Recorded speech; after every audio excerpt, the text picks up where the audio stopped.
ఈరోజు మన ఆర్థిక శాఖ మంత్రి కేశవ్ గారు ప్రవేశపెట్టినటువంటి జీఎస్టీ 2 సంస్కరణల విషయమై చాలా ఆహ్వానించదగినటువంటి సంస్కరణ అధ్యక్ష. జనసేన పార్టీ తరఫున మేము పూర్తిగా స్వాగతిస్తూ ఇటువంటి సరళీకృత ఆర్థిక విధానాల్లో భాగంగా మొదట ఆర్థిక విప్లవం వ్యాట్ ట్యాక్స్తో దేశవ్యాప్తంగా ఒకటే ట్యాక్స్ స్ట్రక్చర్ ఉండే విధంగా ఆనాడు మన్మోహన్ సింగ్ గారు ప్రధానమంత్రిగా ఉన్నప్పుడు చేయడం జరిగింది అధ్యక్ష. దానివల్ల చాలామంది మధ్యతరగతి వారికి చాలా మేలు జరిగింది. అదేవిధంగా ఇప్పుడు మళ్ళీ జీఎస్టీ వచ్చాక 2వ దఫా సవరణలు చేసే కార్యక్రమాన్ని ఏదైతే తీసుకున్నారో, ముఖ్యంగా ఈ దేశంలో మనకు ఎక్కువ మధ్యతరగతి వాళ్ళు, అందులో జనాభాలో 2/3 వంతు మీకు తక్కువ 35 సంవత్సరాల లోపల ఉన్నటువంటి వ్యక్తులు ఉన్నారు. కాబట్టి ఈ జనరేషన్ బాగా ఉపయోగపడే విధంగా, మధ్యతరగతి బాగా ఉపయోగపడే విధంగా, ఇన్ఫ్లేషన్లో వాళ్ళు ఇబ్బంది పడుకుంటూ ఉండటానికి ట్యాక్స్ రేట్లు అన్నీ కూడా తగ్గించడం ఉన్నది. వాటిలో విపులంగా వెళ్ళదలుచుకోలేదు. శ్రావణ్ గారు చాలా విపులంగా చెప్పారు. ఇవి తగ్గించడం వల్ల అయితే అందరికీ చాలా మేలు జరిగేటువంటి కార్యక్రమం జరిగింది. ఈ సందర్భంగా అయితే నేను ఈ కూటమి ప్రభుత్వాన్ని, మన ముఖ్యమంత్రి గౌరవనీయులు నారా చంద్రబాబు నాయుడు గారిని, ఉప ముఖ్యమంత్రి గారు గౌరవనీయులు పవన్ కళ్యాణ్ గారిని, ఆర్థిక శాఖ మంత్రి గారికి నా హృదయపూర్వక అభినందనలు తెలియపరుస్తూ, ఒకవైపు ప్రపంచంలోనే 4వ పెద్ద ఆర్థిక వ్యవస్థగా రూపొంది 3వ ఆర్థిక వ్యవస్థగా రూపొందేటువంటి సమయంలో ఇటువంటి నిర్ణయాలు తీసుకోవడం, ఈ ప్రక్షాళన 2వ ఆర్థిక విప్లవంగా ఇది ఒక పునాదిగా తీసుకోవాలి. గత ఏడాది అయితే నిర్మలా సీతారామన్ గారు కేంద్ర ఆర్థిక శాఖ మంత్రులు ఇన్కమ్ ట్యాక్స్ రేట్లు బాగా తగ్గించి మధ్యతరగతి వారికి వెసులుబాటు కలిగే విధంగా ట్యాక్స్ స్ట్రక్చర్ బాగా మార్పు చేయడం జరిగింది. మన రాష్ట్రానికి వరకు వస్తే మనం ఈ ఏడాది అయితే జిఎస్టిపి సుమారు 10.5% ఈ ఫస్ట్ క్వార్టర్లో ఏప్రిల్ నుంచి జూన్ వరకు మనం నమోదు చేసుకున్నాం. గత ఏడాది కంటే సుమారు 1.7% అదనంగా మనం జిఎస్డిపి రేటు పెరిగింది, గ్రోత్ రేటు. గత కేంద్రంలో దేశవ్యాప్తంగా చూస్తే జీడిపి 8.8% ఉంది. అంటే దేశ గ్రోత్ రేటు కంటే ఈ రాష్ట్ర గ్రోత్ రేటు, ఇక్కడ ఉన్నటువంటి ఆర్థిక విచ్ఛిన్నమైపోయినటువంటి రాష్ట్రానికి ఇటువంటి గ్రోత్ రేటు తీసుకురావడం అన్నది సామాన్యమైన విషయం కాదు. దీని వెనక కృషి, ప్రభుత్వం కృషి, కూటమి ప్రభుత్వం కృషి చాలా ఉంది. ఇదే విధంగా ఈ గ్రోత్ కొనసాగాల్సినటువంటి అవసరం ఎంతైనా ఉంది. ఈ సరళీకృత ఆర్థిక విధానాలను ఉపయోగించుకొని ముఖ్యంగా ఈ ఇండస్ట్రియల్ గ్రోత్లో మనం గతంలో కంటే ఇప్పుడు 11.9% ఉంది. మైనింగ్లో అయితే 43% గ్రోత్ వచ్చి 10,000 కోట్ల రూపాయలు ఈ ఫస్ట్ క్వార్టర్లోనే అదనంగా వచ్చే కార్యక్రమాలు జరిగాయి. అదే మ్యానుఫ్యాక్చరింగ్ కానీ, కన్స్ట్రక్షన్లో కానీ, ముఖ్యంగా కన్స్ట్రక్షన్ సంబంధించినటువంటి ట్యాక్సేషన్లో కొన్ని మార్పులు మన రాష్ట్ర స్థాయిలో కూడా చేయాల్సినటువంటి అవసరం ఉందనేసి అనుకుంటా. ఇంకా కన్స్ట్రక్షన్ ఇంకా ముందుకు వెళ్ళాలి. ఇప్పుడు 9.5% పెరిగింది. అది ఇంకా అభివృద్ధి చెందేటువంటి అవకాశం ఉంది. కాబట్టి అక్కడ ట్యాక్స్ స్ట్రక్చరు, అక్కడ ట్యాక్స్ వేసే కార్యక్రమాన్ని సరళీకృతం చేయాల్సినటువంటి అవసరం ఉంది. ప్రతి కాంపోనెంట్కి ట్యాక్స్ కాకుండా ఒకేసారి మీకు రియల్ ఎస్టేట్ వాళ్ళు కానీ, అపార్ట్మెంట్ బిల్డర్స్ కానీ రిజిస్ట్రేషన్ టైంలోనే ట్యాక్స్ వేసే పద్ధతి గతంలో ఏదైతే వ్యాట్ సిస్టంలో ఉందో అదే సిస్టమ్ని ఎక్కడ కూడా అమలు పరచాల్సినటువంటి అవసరం ఉందని మీ ద్వారా మంత్రి గారికి తెలియపరుస్తున్నాం. అదేవిధంగా అగ్రికల్చర్ కానీ, లైఫ్ స్టాక్ కానీ, ఇంచుమించుగా ఆక్వాలో కానీ అన్నింటిలో కూడా గ్రోత్ రేటు, మనకి ఆక్వాలో అయితే ఈ ఏడాది 14.5% పెరిగింది. కానీ దురదృష్టవశాత్తు అమెరికన్ గవర్నమెంట్ మనకి ఆక్వా ప్రొడక్ట్స్ కానీ, ఫార్మా కానీ, టెక్స్టైల్స్ కానీ, మెషినరీ కానీ వీటి మీద, కెమికల్స్ మీద ఇంపోర్ట్ డ్యూటీస్ ఎక్కువగా వేశారు. ముఖ్యంగా ఆక్వా రంగంలో దేశం మొత్తం అంతా మనకు 700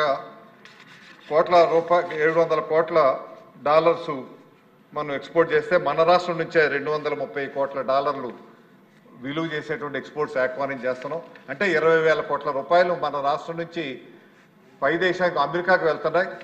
ఈరోజు అమెరికా ట్యాక్స్ పెంచడం వల్ల మనకు తగ్గిపోతుంది. పక్క వియత్నాం కానీ, ఇండోనేషియా కానీ, థాయిలాండ్ కానీ అక్కడ తక్కువ ఇంపోర్ట్ డ్యూటీ ఉండటం వల్ల వాళ్ళతో కంపీట్ చేయలేనటువంటి పరిస్థితులు ఇక్కడ ఆక్వా పరిశ్రమ దెబ్బతినేటువంటి పరిస్థితి ఉంది. కొన్ని లక్షలాది మంది ఆక్వా మీద ఆధారపడి ఉన్నారు. కాబట్టి ఆక్వా మీద పర్టికులర్గా ట్యాక్సులు తగ్గించాల్సినటువంటి అవసరం ఎంత ఉంది. ఆ ఆ ఇండస్ట్రీ సస్టైన్ అవ్వాలంటే తగ్గించాలి. ఎక్స్పోర్ట్కి ఇతర దేశాలకు కూడా ఎక్స్పోర్ట్ అవకాశాలు ఉండే విధంగా అవి కూడా మనం కేంద్ర ప్రభుత్వంతో పాటు మనం కూడా ఇతర దేశాలు ఆక్వా ఎక్స్పోర్ట్స్ ఏ దేశాలకు అవకాశం ఉంటుందో ఆ దేశాలకు వెళ్ళి పరిశీలించి ఆ దేశాలకు ఎక్స్పోర్ట్ చేయడానికి కావాల్సినటువంటి ఏర్పాట్లు చేయడమే కాకుండా వీటికి వాల్యూ ఎడిషన్కి సంబంధించినటువంటి ఏవైతే మనం లాంగ్ షెల్ఫ్ లైఫ్ ఉండే విధంగా ప్రొడక్ట్ వాల్యూ ఎడిషన్ చేయడానికి కావాల్సిన విధంగా వారికి మెషినరీ కూడా సబ్సిడైజ్డ్ రేట్లో ఇచ్చి తక్కువ ఇంట్రెస్ట్తో ఇచ్చే కార్యక్రమం చేస్తే మన ఆక్వా బాగుంటుందనేసి అదొక సంబంధించినటువంటి ఇది వారికి తెలియపరుస్తున్నాం. సుమారు దేశంలోనే ఆక్వా ఎక్స్పోర్ట్స్లో మన రాష్ట్రం నెంబర్ 1లో ఉంది. అదేవిధంగా ఎగ్స్గా కానీ ఇట్లా ఇతర ప్రొడక్ట్స్ కూడా ఉన్నాయి. అదేవిధంగా ఫార్మా కూడా తెలంగాణ ఆంధ్ర ఎక్కువగా ఉన్నాయి.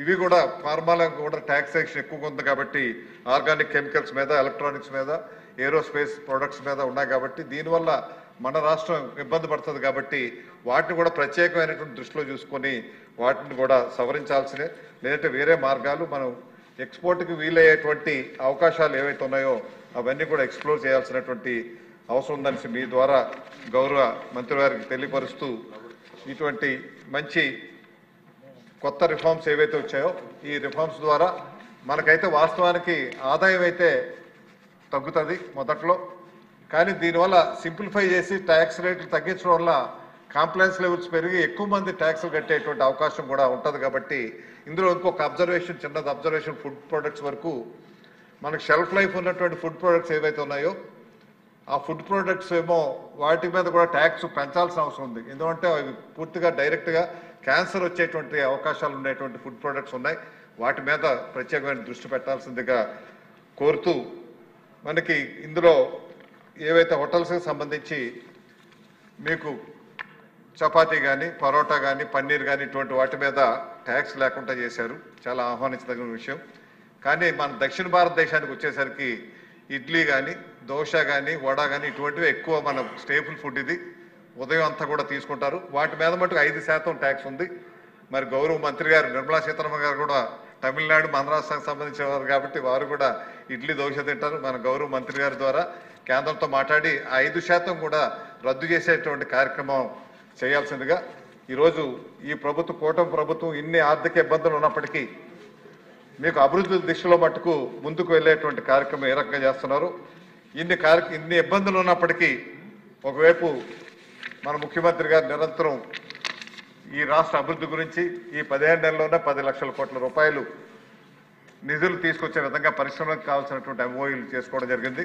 మొన్న టీచర్స్కి అయితే 16,000 మంది టీచర్స్ని ఇప్పుడే లోకేష్ గారికి నాకు హృదయపూర్వక అభినందనలు. అతి తక్కువ టైంలో టీచర్స్కి ఏ డిఎస్సి కూడా ఇంత తక్కువ టైంలో అయినటువంటి సందర్భం చూడలేదు. ముఖ్యంగా అదేవిధంగా పంచాయతీరాజ్ శాఖ మార్చులు మరి ప్రతి గ్రామాన్ని కూడా రోడ్లు వేసేటువంటి కార్యక్రమంతో మనం గ్రామాల్లో తిరగలుగుతున్నాం. వాటికి సంబంధించినటువంటి ట్యాక్సుల విషయంలో కూడా అది కొంచెం తగ్గించే కార్యక్రమాలు, కన్స్ట్రక్షన్ తగ్గిస్తే ఇంకా అది మనకి ఖర్చు కూడా తగ్గుతుంది. కాబట్టి వారికి ఇటువంటి బిల్లు తీసుకొచ్చినందుకు, ప్రవేశపెట్టినందుకు ఈ రాష్ట్రంలో ఈ దేశవ్యాప్తంగా ఇటువంటి ఒక విప్లవాత్మకమైనటువంటి మార్పులకి ఇది పునాదిగా తీసుకుంటూ మరింతగా సరళీకృత ఆర్థిక విధానాలతోనే ఇంకా ముందుకు వెళ్ళేటువంటి అవకాశం ఉంది. కాబట్టి ఈ బిల్లుని ఈ ప్రవేశపెట్టినటువంటి అంశాన్ని సంపూర్తిగా మద్దతు ఇస్తుంది. ధన్యవాదాలు.